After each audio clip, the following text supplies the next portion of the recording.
Idiopathic is a term that is frequently used in medicine and pathology, but what does it mean?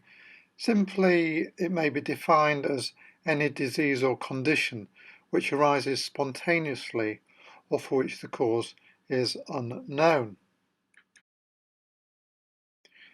A few examples of idiopathic conditions include idiopathic thrombocytopenic purpura or ITP, idiopathic granulomatous prostatitis, idiopathic scrotal calcinosis and idiopathic pulmonary fibrosis. Another term that is sometimes used rather interchangeably with idiopathic is cryptogenic. Cryptogenic may be defined as a disease of obscure or uncertain origin, and examples of cryptogenic conditions include cryptogenic fibrosing alveolitis. However, that is a term that has now been superseded by idiopathic pulmonary fibrosis, which is the same condition. Another example of a condition referred to as cryptogenic when there is no known cause, and that is cryptogenic cirrhosis. To complicate matters even more, there are another couple of terms that are sometimes used when the origin of a disease is not known, and they are essential and primary.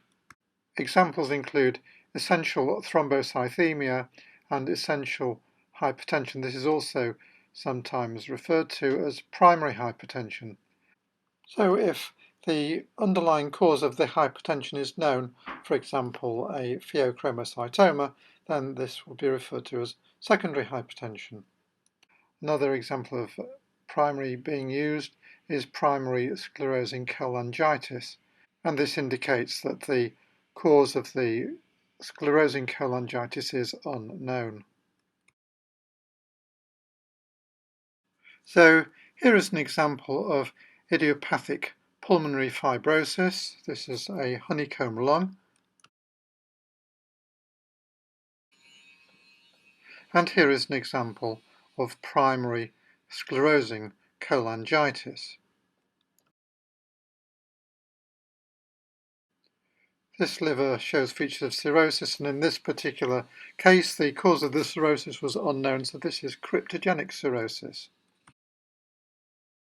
And finally, this is an example of idiopathic scrotal calcinosis, where the cause of the calcinosis is unknown. Of course, with advances in medicine and pathology, the cause of conditions formerly referred to as idiopathic or cryptogenic will become known, so these terms will gradually be dropped.